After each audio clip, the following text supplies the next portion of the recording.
ಅತ್ತೆ ಅತ್ತೆ ಸಾರಿ ಮಹಿಮಾ, ಹೇಳು ಮರಿ, ಹೇಳು. ಏನಾಯ್ತತೆ? ಏನೋ ತುಂಬ ಡೀಪಾಗಿ ಯೋಚನೆ ಮಾಡ್ತಾ ಇರೋ ಹಾಗಿದೆ. ಏನಿಲ್ಲ, ನಮ್ಮ ಭೂಮಿ ಬುಕ್ ಓದ್ತಾ ಇದ್ದೆ, ಹಾಗೆ ಅವಳಿಗೆ ಇಮಿಡಿಯೇಟ್ ಫೋನ್ ಮಾಡಬೇಕು ಅನ್ನಿಸ್ತು, ಅವಳಿಗೆ ಫೋನ್ ಮಾಡಿದೆ. ಓ, ಅದಕ್ಕೆ ಏನಂದ್ರು? ಏನಿಲ್ಲ, ಎಲ್ಲ ಮಾಮೂಲಿನೇ. ಆದರೆ ಯಾಕೋ ಅವಳು ಮಾತಿನ ದಾಟಿ ಸ್ವಲ್ಪ ವ್ಯತ್ಯಾಸವಾಗಿತ್ತು. ನಾನು ಎಷ್ಟು ಎಕ್ಸೈಟ್ಮೆಂಟಲ್ಲಿ ಮಾತಾಡ್ತಾಯಿದ್ರು ಅವಳ ವಾಯ್ಸಲ್ಲಿ ಖುಷಿ ಅನ್ನೋದೇ ಇರಲಿಲ್ಲ. ನಾನು ಸ್ವಲ್ಪ ಕೇಳಿದ್ಮೇಲೆ ಮಾತಾಡೋಕ್ಕೆ ಶುರು ಮಾಡಿದ್ಲು, ನಗಕ್ಕೂ ಶುರು ಮಾಡಿದ್ಲು.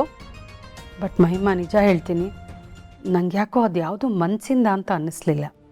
ಅದಕ್ಕೇನಾದರೂ ಟೆನ್ಷನ್ ಇರ್ಬೋದು, ಅವ್ರು ಮೊದಲೇ ಮನಸ್ಸಲ್ಲಿರೋದನ್ನು ಹೇಳ್ಕೊಳ್ಳಲ್ಲ, ಅದಕ್ಕೆ ಡಲ್ಲಾಗಿ ಮಾತಾಡಿರ್ತಾರಷ್ಟೇ. ನನಗೂ ಹಾಗೆ ಅನ್ನಿಸ್ತು ಮಹಿಮಾ. ನನಗೆ ಗೊತ್ತಿರೋ ಭೂಮಿ ಥರ ಮಾತೇ ಆಡಲಿಲ್ಲ ಅವಳು. ಮನಸ್ಸಲ್ಲೇನೋ ಮುಚ್ಚಿಟ್ಕೊಂಡು ಮಾತಾಡ್ತಾ ಇದ್ದಾಳೆ ಅಂತ ಅನ್ನಿಸ್ತು. ಮತ್ತೆ ನನಗೇನೋ ನೀವು ಓವರ್ ಥಿಂಕ್ ಮಾಡ್ತಿದ್ದೀರಾ ಅನ್ಸುತ್ತೆ. ಮೂಡ್ ವೇರಿಯೇಷನ್ಸ್ ಅಂತೂ ಎಲ್ಲರಿಗೂ ನ್ಯಾಚುರಲ್, ನಮಗೂ ಆಗತ್ತೆ.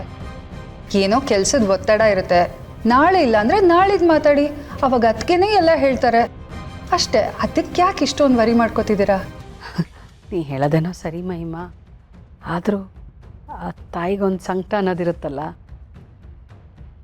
ಯಾಕೋ ಅವಳು ಧ್ವನಿ ಕೇಳಿದ್ಮೇಲೆ ಏನೋ ಮನಸ್ಸಿಗೊಂದು ಸ್ವಲ್ಪ ಕಷ್ಟ. ಯಾಕೋ ನನ್ನ ಹತ್ರ ಹೇಳ್ಕೊಳಕ್ಕಾಗದೆ ಒಬ್ಬೊಬ್ಬಳೇ ಏನೋ ಒಳೊಳಗೆ ಅನುಭವಿಸ್ತಾ ಇದ್ದಾಳೇನೋ ಅನ್ನೋ ಒಂದು ಫೀಲಿಂಗು. ಹೌದು ಅತ್ತೆ, ಅದಕ್ಕೆ ಮೊದಲೇ ಅವ್ರ ಮನಸ್ಸಲ್ಲಿರೋದನ್ನು ಅಷ್ಟು ಈಸಿಯಾಗಿ ಹೇಳ್ಕೊಳ್ಳೋರಲ್ಲ ಅಲ್ವಾ. ಸಮಾಧಾನ ಆದಮೇಲೆ ಅವರೇ ಎಲ್ಲ ಹೇಳ್ಕೊತಾರೆ ಅಷ್ಟೇ. ಹಾಗೆ ಆಗಿರ್ಲಿ ಕಂದ.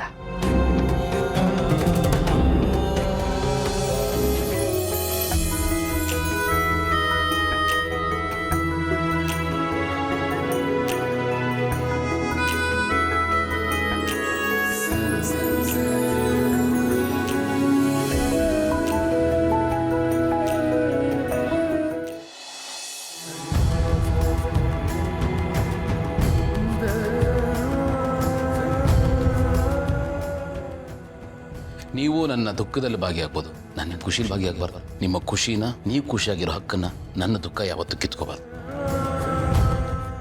ನಮ್ಗೆ ಎಷ್ಟೇ ಕಷ್ಟ ನೋವು ಏನೇ ಇದ್ರೂ ನಮ್ಮವ್ರಿಗೋಸ್ಕರ ಒಂದೊಂದ್ಸತಿ ನಾವು ಖುಷಿಯಾಗಿರ್ಬೇಕಾಗುತ್ತೆ. ಇವತ್ತು ನೀವು ನನ್ನ ಜೀವನಕ್ಕೆ ಕಾಲಿಟ್ಟಿದ್ದೀನ. ನನ್ನ ಲೈಫಲ್ಲಿ ಎಲ್ಲ ಇತ್ತು ನಿಮ್ಮೊಬ್ಬರನ್ನೇ ಬಿಟ್ಟು. ನಾನು ಎಷ್ಟು ಬಡವನಾಗಿದ್ದೆ ಅನ್ನೋದು ನೀವು ಸಿಕ್ಕ ಮೇಲೇ ನನಗೆ ಅರ್ಥ ಆಗಿತ್ತು. ನೀವು ನನ್ನ ಬದುಕನ್ನು ಶ್ರೀಮಂತಗೊಳಿಸಿದ್ರ, ನನ್ನ ಪಾಲಿನ ಕೊಹಿನೂರು ಡೈಮಂಡ್ ನೀವು. ನಾನು ಜೀವನದಲ್ಲಿ ಸಂಪಾದನೆ ಮಾಡಿರೋ ಆಸ್ತಿ ಎಲ್ಲ ಒಂದು ದುಃಖ ಆದರೆ ನೀವೇ ಒಂದು ದುಃಖ. ನೀವು ಹೆಂಡತಿ ಮಾತ್ರ ಅಲ್ಲ, ನನ್ನ ಆತ್ಮ ಸಖಿ ನೀವು. ನೀವಿಲ್ದೆ ನಾನು incomplete Bhumika. Love you Bhumika. Thank you so much. Wish you happy married life and to me and to both of us.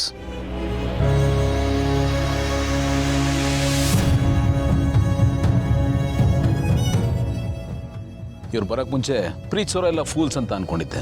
ಈಗ ಪ್ರೀತಿಲಿ ಬೀಳದಿರೋರೆಲ್ಲ ನತದೃಷ್ಟರು, ಅಯ್ಯೋ ಪಾಪ ಅಂತ ಅನ್ಸುತ್ತೆ. ನನ್ನ ಪಾಲಿನ ಮೆಜಿಷಿಯನ್ ಇವರು. ನನ್ನ ಪಾಲಿಗೆ ಇವರು ಇನ್ನೊಂದು ತಾಯಿ ಇದ್ದ ಹಾಗೆ.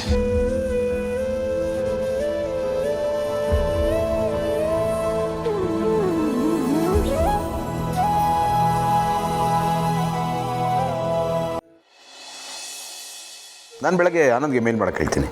ಯಾ it's completely done. Okay, yeah ಬಾಯ್.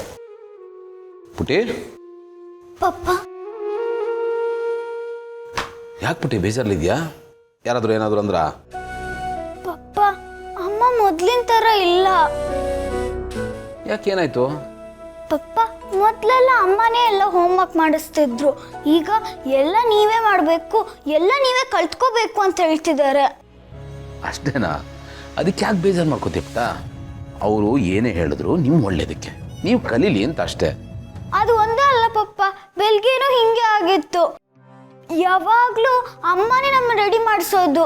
ಈಗ ನಾವೇ ಸ್ನಾನ ಮಾಡಿದ್ವಿ, ನಾವೇ ಬ್ಯಾಗ್ ಪ್ಯಾಕ್ ಮಾಡ್ಕೊಂಡ್ವಿ, ನಾವೇ ಯೂನಿಫಾರ್ಮ್ ಹಾಕ್ಕೊಂಡ್ವಿ, ಎಲ್ಲ ನಾವೇ ಮಾಡ್ಕೊಂಡ್ವಿ ಪಪ್ಪ. ಊಟ ಮಾಡುವಾಗಲೂ ಅಷ್ಟೇ ಪಪ್ಪ, ಮೊದಲೆಲ್ಲ ಅಮ್ಮ ತಾನೇ ಊಟ ಮಾಡಿಸ್ತಿದ್ರು. ಆದರೆ ಈಗ ನೀವೇ ಊಟ ಮಾಡ್ಕೋಬೇಕು, ನೀವೇ ನಿಮ್ಮ ಕೆಲಸ ಮಾಡ್ಕೋಬೇಕು ಅಂತ ಹೇಳ್ತಿದ್ದಾರೆ. ಮೊದಲೆಲ್ಲ ಅವರೇ ಮಾಡ್ತಿದ್ರು, ಈಗ ಸಡನ್ ಆಗಿ ಯಾಕೆ ಬದಲಾವಣೆ? ಅದೇ ಬೇಜಾರಾಗ್ತಿದೆ. ಅದಕ್ಕೆ ಇಷ್ಟೆಲ್ಲ ಬೇಜಾರು ಮಾಡ್ಕೋಬೇಕಾ? ಮತ್ತೆ ಬೇಜಾರಾಗಲ್ವ ಪಪ್ಪ? ಯಾವತ್ತೂ ಈ ಥರ ಅಮ್ಮ ಮಾತಾಡಲಿಲ್ಲ. ಇವತ್ತು ಅಮ್ಮ ಮಾತಾಡೋವಾಗ ಅಪ್ಪುನ ನೀನೇ ನೋಡ್ಕೋಬೇಕು, ನೀನೇ ಅವನ ಓದಿಸ್ಬೇಕು, ಒಂದು ಅಮ್ಮನ ಥರ ನೀನು ಅವನ ನೋಡ್ಕೋಬೇಕು ಅಂತ ಹೇಳಿದ್ರು ಪಪ್ಪ. ನನಗೆ ಯಾಕೋ ಭಯ ಆಗ್ತದೆ ಪಪ್ಪ. ಭಯ ಪಡೋಂಥದ್ದು ಏನಿದೆ ನೋಡು, ಅಮ್ಮನಿಗೆ ಸ್ಕೂಲಲ್ಲಿ ಕೆಲಸ ಜಾಸ್ತಿ ಆಗಿರಬೇಕು, ಹಾಗಾಗಿ ಟೆನ್ಷನ್ ಜಾಸ್ತಿ ಆಗಿದೆ. ಅದಕ್ಕೆ ಏನೇನು ಹೇಳಿದಾರೆ ಅಷ್ಟೇ. ನೀನು ಯೋಚನೆ ಮಾಡಬೇಡ, ನಾನು ಅಮ್ಮನ ಹತ್ರ ಮಾತಾಡ್ತೀನಿ. ಸರಿ ಪಪ್ಪ. ನಿಜವಾಗ್ಲೂ ನಾನು ಮಾತಾಡ್ತೀನಿ. ನೋಡು, ಅಮ್ಮ ಏನಾದರೂ ಹೇಳಿದ್ರೆ ನೀವುಗಳು ಸ್ಟ್ರಾಂಗ್ ಆಗಲಿ ಅಂತ ಹೇಳಿರ್ತಾರೆ ಅಷ್ಟೇ. ಓಕೆ? ಆದರೂ ಪಪ್ಪ ಅಮ್ಮ ಮೊದಲಿನ ಥರ ಇದ್ರೇ ಚಂದ. ಸರಿ ಪುಟ್ಟ, ನಾನು ಅಮ್ಮನ ಹತ್ರ ಮಾತಾಡ್ತೀನಿ. ನಿಮ್ಮ ಜೊತೆ ಮೊದಲಿನ ಥರನೇ ಇರೋಕ್ಕೆ ಹೇಳ್ತೀನಿ. ಗುಡ್ ಗರ್ಲ್, ಹೋಗು ಓದ್ಕೋ.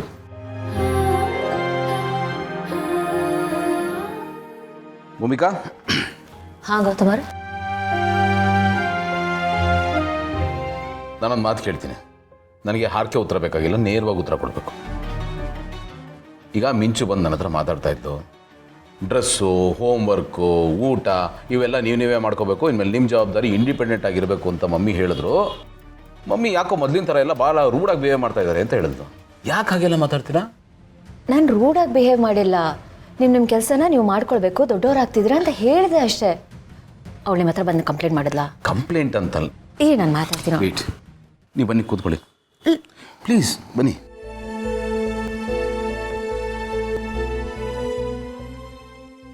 ಈಗ ನಾನೇನು ತಪ್ಪು ಹೇಳಿದೆ ಅಂತ ನನಗೆ ಕ್ಲಾಸ್ ತೊಗೋಬೇಕು ಅಂದ್ಕೊಂಡಿದ್ದೀರಾ ನೀವು? ಚೇಚೆ, ನೀವು ತಪ್ಪು ಹೇಳಿದ್ರಿ ಅಂತ ನಾನು ಹೇಳ್ತಾ ಇಲ್ಲ ಭೂಮಿಕಾ. ಬಟ್ ಇಷ್ಟೊಂದು ಅವಸರ ಮಾಡಬೇಕಾ ಅಂತ? ಮಕ್ಕಳಿನ್ನು ಚಿಕ್ಕವರು, ಓದು, ಆಟ, ಮೋಜು, ಮಸ್ತಿ ಇವೆಲ್ಲ ಸಹಜ ಅಲ್ವಾ? ಇವೆಲ್ಲ ಇರಲೇಬೇಕು. ಈಗಲೇ ಅವ್ರಿಗೆ ಜವಾಬ್ದಾರಿ ಬರಬೇಕು ಅಂದರೆ ಹೇಗೆ? ಸ್ವಲ್ಪ ಕಾಯೋದು ಬೆಟ್ರಲ್ವಾ? ನೋಡಿ, ಜವಾಬ್ದಾರಿ ಬರೋದಕ್ಕೆ ಸಮಯ ಇರ್ಬೋದು, ಆದರೆ ಜವಾಬ್ದಾರಿನ ಕಲಿಸೋದಕ್ಕೆ ತಡ ಮಾಡಬಾರ್ದು, ಸಮಯಕ್ಕೋಸ್ಕರ ಕಾಯಬಾರ್ದು. ಜವಾಬ್ದಾರಿ ಅನ್ನೋದು ಮಕ್ಕಳ ಫ್ಯೂಚರ್ಗೆ ಫೌಂಡೇಶನ್ ಇತ್ತು ಹಾಕಿ, ಅದನ್ನು ಈಗಲಿಂದಾನೇ ಹಾಕಬೇಕು, ಈಗಲಿಂದಾನೇ ಅವ್ರಿಗೆ ಅದಕ್ಕೆ ರೆಡಿ ಮಾಡಬೇಕು. ಇಲ್ಲಾಂದರೆ ಬೆಂಕಿ ಬಿದ್ಮೇಲೆ ಬಾವಿ ತೋಡಿದ್ರು ಅಂತಾರಲ್ಲ, ಹಾಗಾಗೋಗ್ಬಿಡುತ್ತೆ. ಒಪ್ಕೋತೀನಿ, ಕಲಿಸ್ಬೇಕು, ಇಲ್ಲ ಅಂತ ನಾನು ಹೇಳ್ತಾ ಇಲ್ಲ.